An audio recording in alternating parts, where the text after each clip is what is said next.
नुपुर शर्मा चर्चा में हैं। नुपुर शर्मा के बारे में आप सब अच्छी तरह से जानते हैं कि कई दिनों से वो अंडरग्राउंड हैं, यानी कहाँ हैं ये किसी को पता नहीं है। पिछले दिनों नुपुर शर्मा के नाम पर जो विवाद खड़ा हुआ था वो भी चर्चा से गायब हो गया है, क्योंकि इस बीच महाराष्ट्र की सियासी महाभारत सुर्खियों में बनी हुई थी, जो मैं पहले अभी कह भी रहा था। लेकिन आज सुप्रीम कोर्ट की कड़ी टिप्पणी से नुपुर शर्मा फिर चर्चा में आ गई हैं।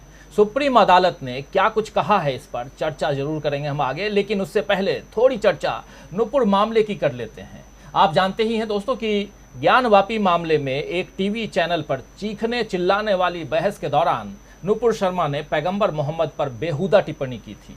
नुपुर की इस टिप्पणी ने धार्मिक भावनाओं को भड़काने का काम तो कर ही दिया था, जिसका नतीजा हमें कानपुर से लेकर प्रयागराज तक देखने को मिला। इसके बाद नुपुर शर्मा पर कई एफआईआर दर्ज हुई। मुंबई पुलिस तो उनसे पूछताछ करने के लिए दिल्ली पहुंच गई, लेकिन इस बीच नुपुर शर्मा गायब हो गईं। इधर पिछले दिनों इस टिप्पणी का बदला लेने के नाम पर उदयपुर में जो जघन्य अपराध हुआ उसे भी आप सब जानते ही हैं। आप सब के रोंगटे खड़े हो गए होंगे उस अपराध को सुन करके। अब नुपुर शर्मा ने सुप्रीम कोर्ट में याचिका दायर की और अलग अलग राज्यों में जो मामले दर्ज हुए हैं, एफआईआर दर्ज हुई हैं नुपुर शर्मा के खिलाफ, उसे दिल्ली ट्रांसफर किया जाए, स्थानांतरित किया जाए, क्योंकि नुपुर शर्मा को लगता है कि जान का खतरा है। नुपुर शर्मा जान से मारने की धमकी मिल रही है। नुपुर शर्मा ने शायद सोचा होगा कि उन्हें अदालत से राहत मिलेगी, लेकिन उन्हें कड़ी फटकार मिल गई। देश के बिगड़ते माहौल के लिए अदालत ने नुपुर शर्मा को जिम्मेदार ठहराया और अहंकारी भी कहा। दरअसल सुप्रीम कोर्ट में जस्टिस सूर्यकांत और जस्टिस जेबी पारदीवाला की अवकाश पीठ ने भाजपा की पूर्व प्रवक्ता की जोरदार आलोचना की है। पूर्व प्रवक्ता कह रहा हूं क्योंकि वो निलंबित हैं, और फटकार लगाते हुए नुपुर शर्मा के वकील के जरिए नुपुर शर्मा को फटकार लगाते हुए बहुत कुछ कह डाला है आज सुप्रीम कोर्ट ने। आइए जरा सुन लेते हैं, देख लेते हैं, सुनते नहीं है, पढ़ लेते हैं, देख लेते हैं, जान लेते हैं, नजर डाल लेते हैं कि क्या कुछ कहा है देश की शीर्ष अदालत ने। देखिए, कह रहे हैं कि टीवी चैनल को इस मामले पर डिबेट करने की क्या जरूरत थी, केवल एजेंडे को बढ़ावा देने के लिए। ये सुप्रीम कोर्ट से नुपुर को जो फटकार लग रही है, उसी फटकार की बात यहाँ हम आपके सामने रख रहे हैं। और उसके बाद कह रहे हैं, कोर्ट कह रहा है कि नुपुर की हल्की जुबान ने देश में आग लगा दी और उदयपुर हत्या जैसी दुर्भाग्यपूर्ण घटनाएं हुई। ये सुप्रीम कोर्ट की फटकार है।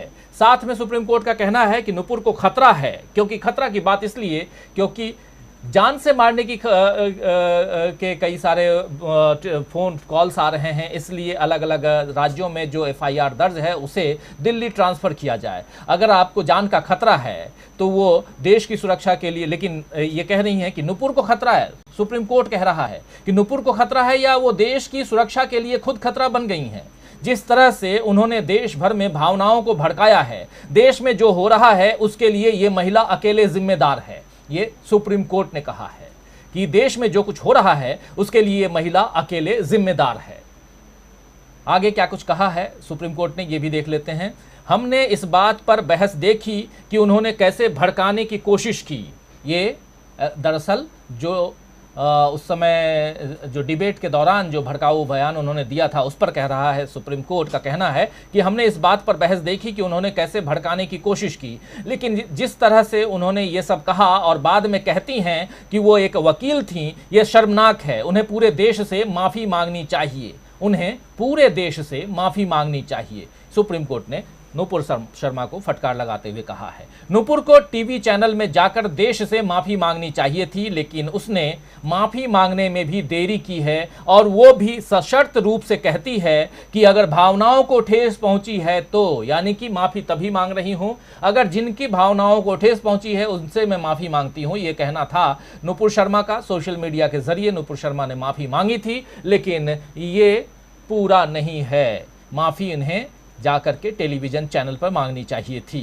सुप्रीम कोर्ट और भी आगे कह रहा है, कोर्ट का कहना है कि केवल एक राष्ट्रीय राजनीतिक दल की प्रवक्ता होने से किसी के खिलाफ अपमानजनक बातें करने का लाइसेंस आपको नहीं मिल सकता। ये साफ है कि अगर आप बीजेपी की प्रवक्ता हैं तो आपको ये लाइसेंस नहीं है कि आप किसी के खिलाफ अपमानजनक बातें कह दें, इसका लाइसेंस नहीं है।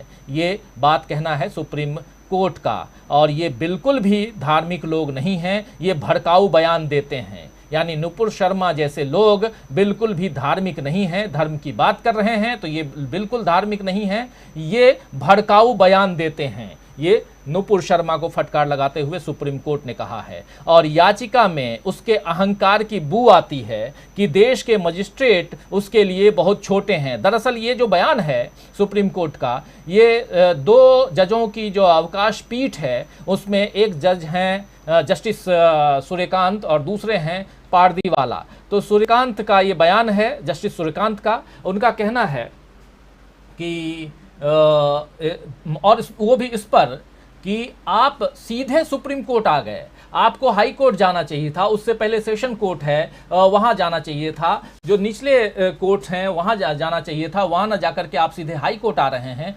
ये इससे साफ आपकी जो याचिका है इसमें आपके अहंकार की बू आ रही है कि आपके जो देश के मजिस्ट्रेट हैं वो आपके लिए बहुत छोटे हैं, ये कहना है सुप्रीम कोर्ट का, और आप याचिका वापस ले सकते हैं, यानी याचिका खारिज हो गई। ये सुप्रीम कोर्ट में हुआ है, जो कुछ आपके सामने हम रख रहे हैं। इसके अलावा सुप्रीम कोर्ट ने दिल्ली पुलिस को भी फटकार लगाई है। दिल्ली पुलिस को फटकार लगाते हुए सुप्रीम कोर्ट ने कहा है कि जब आप दूसरों के खिलाफ प्राथमिकी यानी FIR दर्ज करते हैं तो उन्हें तुरंत गिरफ्तार कर लिया जाता है, लेकिन नुपुर के मामले में आपने क्या किया? सवाल, और बहुत बड़ा सवाल, कि दूसरों के मामले में अगर आप FIR दर्ज करते हैं तो आप सीधा का सीधा आप तुरंत गिरफ्तार कर लेते हैं। नुपुर के मामले में आपने क्या किया? ये सवाल बहुत बड़ा सवाल है। तो ऐसे कई सारे सवाल, कई सारी बातें सुप्रीम कोर्ट की तरफ से आज हुई हैं, और कुल मिलाकर के नुपुर शर्मा को फटकार तो मिल गई है, लेकिन अब दोस्तों सवाल ये है कि क्या इस फटकार को देर आए दुरुस्त आए की तरह देखा जाना चाहिए? अदालत अगर पहले ही ऐसी कोई कड़ाई दिखाती तो क्या देश में हालात कुछ और नहीं होते?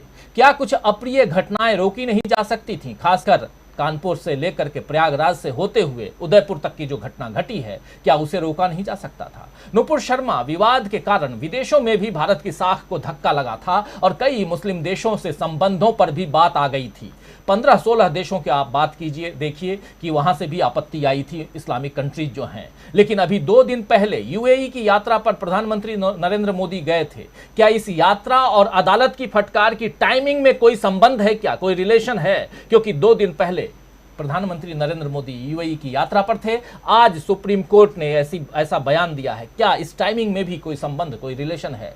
सुप्रीम कोर्ट ने यह भी कहा है कि जो मुद्दा अदालत में विचाराधीन है उस पर टीवी चैनल को डिबेट की क्या जरूरत थी? क्या केवल एजेंडे को बढ़ावा देने के लिए ऐसे डिबेट्स हो रहे हैं? ये बेहद गंभीर टिप्पणी है दोस्तों, क्योंकि हम देखते हैं कि कुछ टीवी चैनल दिन रात नफरत फैलाने वाले एजेंडे के तहत ही भड़काने वाली बहसें करते हैं। अब अदालत की टिप्पणी के बाद क्या टीवी चैनल पर कोई कार्रवाई होगी? उन संपादकों पर लगाम कसी जाएगी जो नफरती एजेंडे के तहत काम कर रहे हैं? और सबसे बड़ा सवाल दोस्तों ये कि क्या नुपुर शर्मा गिरफ्तार होंगी?